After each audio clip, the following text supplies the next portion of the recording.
এক লোক স্বপ্নে দেখছে তাকে বাঘ তাড়াচ্ছে, বাঘের তাড়া খাইয়া দৌড়াতে দৌড়াতে সে গাছের মাথায় গিয়ে উঠেছে। গাছের মাথায় উঠে একটা ডাল ধরে ঝুলে পড়েছে। এমন সময় সে লক্ষ্য করলো বাঘটা এসে গাছের গোড়ায় দাঁড়ায় আছে। ডালটা যে নিচে ঝুলে পড়েছে তার নিচে দেখছে বিরাট কুয়া, সেই কুয়ার ভিতরে বড় এক অজগর হা করে আছে। এমন সময় কানে কুটকাট করে আওয়াজ আসে। কিসের আওয়াজ? তাকিয়ে দেখে যে ডালটা তার অবলম্বন, সেই ডালের গোড়া একটা সাদা ইঁদুর আর একটা কালো ইঁদুর ডালের গোড়াটা কেটে দিচ্ছে। কোন বিপদটা খুব কম না বেশি? জনমের বিপদ না? গাছ বাইয়া যদি নিচে নামে তো খাবে কিসে? বাঘে। আর ডাল ভাঙে যদি নিচে পড়ে খাবে কিসে? এমন সময় তার মাথায় ঠান্ডা কি জানি পড়লো। উপরের দিকে তাকাইছে। উপরে তাকালে সাধারণত মানুষের মুখ হা হয়ে যায়, আর যদি দাঁত না থাকে তাহলে জানলা খোলা গাড়ির মতো হয়ে যায়। উপরের দিকে তাকাইছে, মুখটা হা হয়ে গেছে। আর অমনি উপরে ছিল মধুর চাক, সেখান থেকে ফোটা ফোটা মধু পড়তেছিল, সে মধু চাটতেছে। এমন সময় তার ঘুম ভেঙে গেল।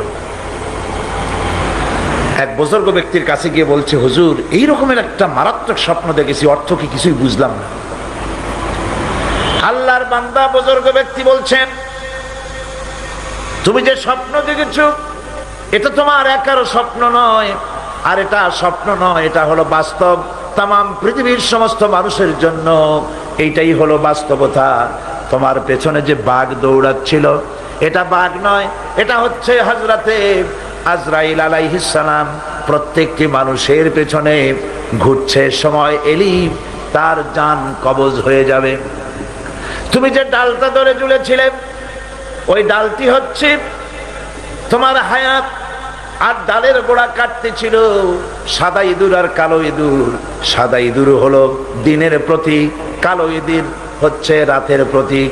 দিন আর রাত তোমার হায়াতের রশিগাছা কুটকুট করে আস্তে আস্তে করে কেটে দিতেছে। আর নিচে যে কুয়া ছিল সাফ হা করে আছে, এটা হলো তোমার কবর।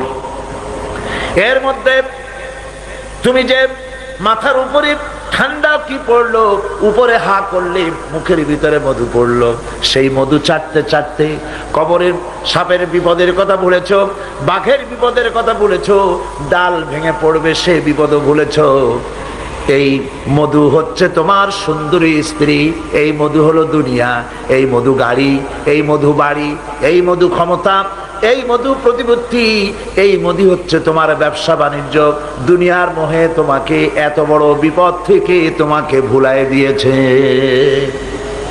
মানুষ।